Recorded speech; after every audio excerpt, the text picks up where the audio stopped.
ପ୍ରଥମେ ମାଛକୁ ତେଲରେ ଭାଜି ନେବେ।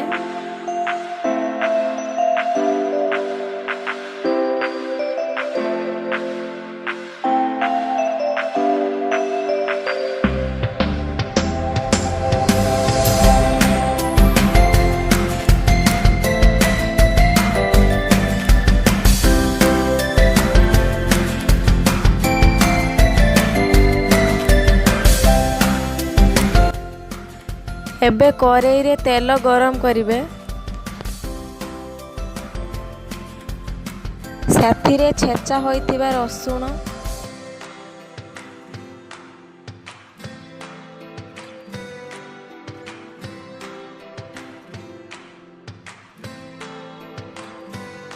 ତେନ୍ତୁଳିର ପାଣିକୁ ଦେଇଦେବେ।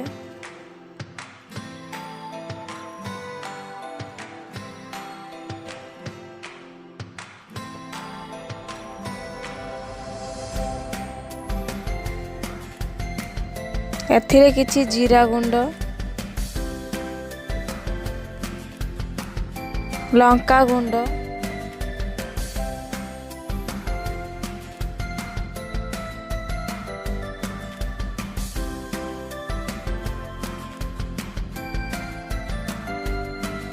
ହଳଦୀ ଗୁଣ୍ଡ,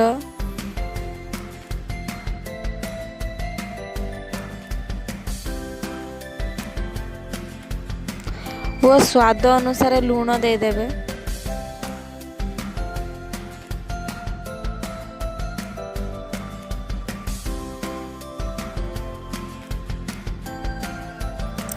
ଏହାକୁ ଭଲ ଭାବରେ ମିକ୍ସ କରିଦେବେ।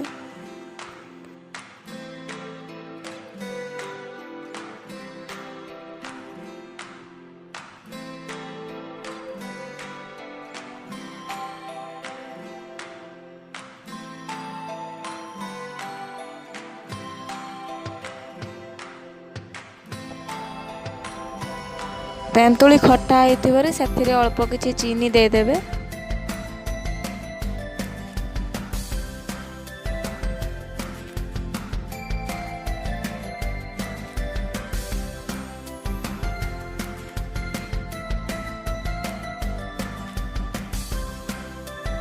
ଝୋଳ ଗୁଡ଼ିକ ଭଲ ଭାବରେ ଫୁଟି ହେଇଗଲା ପରେ ସେଥିରେ ମାଛ ଗୁଡ଼ିକ ଦେଇଦେବେ।